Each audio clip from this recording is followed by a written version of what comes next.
Mini-split air condition is an air condition that has an indoor unit and an outdoor unit.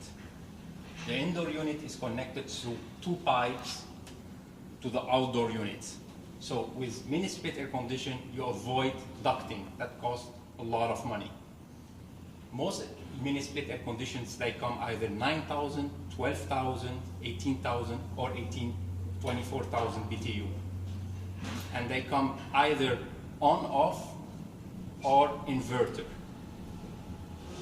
What is inverter? Inverter is a technology that lets you save a lot of energy costs.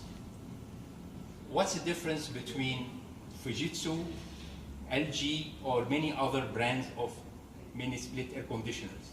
The most important part of the air condition is the compressor, the brand, and the electronics.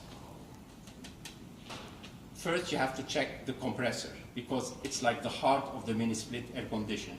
Second, you have to check the warranties and the length of the warranty. Third, the reputation of the installer. Fourth, energy saving. We can have all your answers. Give us a call at CASARENOdirect.com. Thank you.